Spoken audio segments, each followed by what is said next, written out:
Hey guys, welcome back to my channel. Before we dive into the video, make sure to subscribe and ring the bell icon. Let's dive in. The nurse smiled as she called my name. Mr. Hale, the doctor's ready for you. My heart was steady, palms dry. My wife sat beside me, scrolling on her phone as if this were just another routine appointment.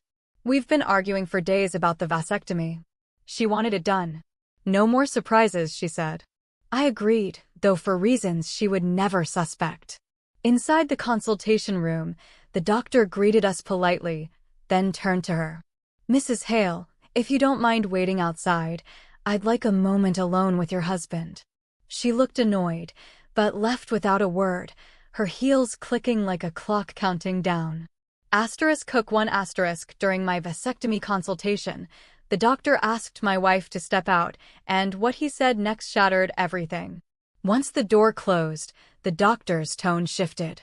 Mr. Hale, he said quietly, I need to tell you something unusual.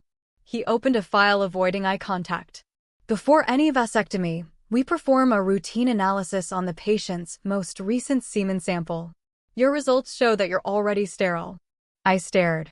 That was impossible. We have a 6-month-old. He exhaled slowly. I ran it twice to be sure. Then I reviewed your previous medical records. His voice softened. You've been sterile for years, Mr. Hale. I'm sorry. You deserve to know the truth. For a moment, the room vanished. The fluorescent hum, the faint antiseptic smell, the doctor's pitying gaze, all of it disappeared into a cold, suspended silence. He slid an envelope toward me. Lab printouts, timelines, the undeniable proof of her betrayal. That night, I didn't argue or yell. I packed a small bag, left my keys on the counter, and walked out just like he said. But I didn't leave for good. Not yet. Hook 2 the baby wasn't mine, so I planned the perfect revenge without saying a word. I had met Claire 8 years earlier at a charity gala. She laughed like someone untouched by pain. A sound that disarmed you. Made you forget to guard your heart. I was an architect. Quiet, methodical. She was radiant, reckless, magnetic. I thought she brought balance to my order. I thought she truly saw me. When she said she wanted me, I believed her. When she said she loved me, I didn't doubt it. It's strange how betrayal rewires memory.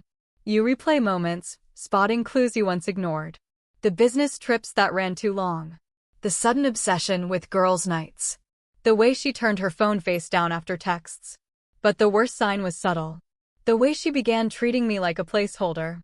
I should have seen it sooner. The little things always tell you first. After the consultation, I verified everything before confronting her. Always confirm before dropping a truth bomb. I contacted a friend at the police lab, someone who owed me a favor. I handed him a used baby bottle, a pacifier, and one of Claire's hair brushes. I said it was for a paternity case. He didn't ask questions. 3 days later, a text arrived. The child's DNA doesn't match yours. I stared until my vision blurred.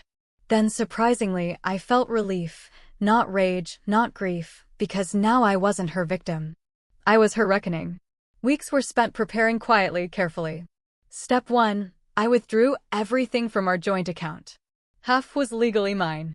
The other half I considered payment for silence. Step 2, I contacted my attorney. Divorce papers citing irreconcilable differences, no mention of the child, no confrontation. I wanted her calm, unprepared. Step 3, I went to the fertility clinic she had forced me to visit. I requested a notarized copy of my sterility report sent to my personal email. Proof. Step 4, I waited. When I finally returned home, she acted mildly surprised. You just left, she said, half laughing, half defensive. What was that about? I needed time to think, I said, setting my bag down. You were right about the surgery. I booked it. Her smile softened. She reached out. I let her. That week, I was perfect, attentive, agreeable. I cooked her favorite meal. I wanted her relaxed, unaware that her world was quietly crumbling. On Friday, I asked her to meet me at the clinic to finalize paperwork. She came dressed like she was meeting a lover. When a receptionist handed her the wrong folder, she opened it right there. Inside was my sterility report, dated years before our son's birth. I watched her color drain. She looked at me like a drowning person realizing the waters were too deep. "Claire," I said softly, "you should read the part highlighted in yellow." She did.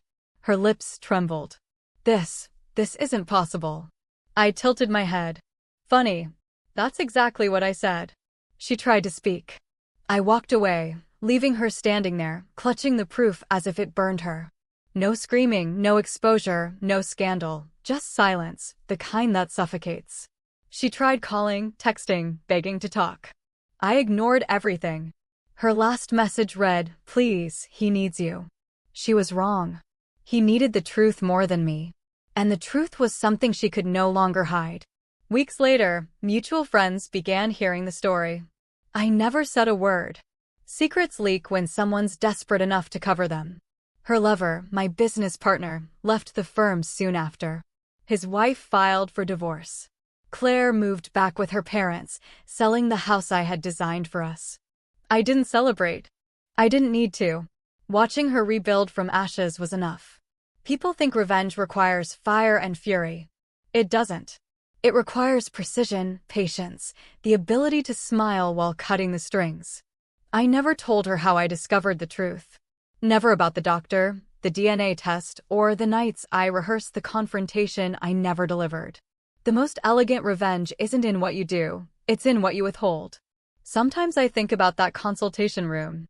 The doctor's eyes, the quiet pity. That was when my life split in two. The man I was and the man I became. One lived for love, the other for truth. Between them lies a silence I left behind. The same silence she wakes up to every morning, wondering if I'll ever speak again. I won't. That is her punishment.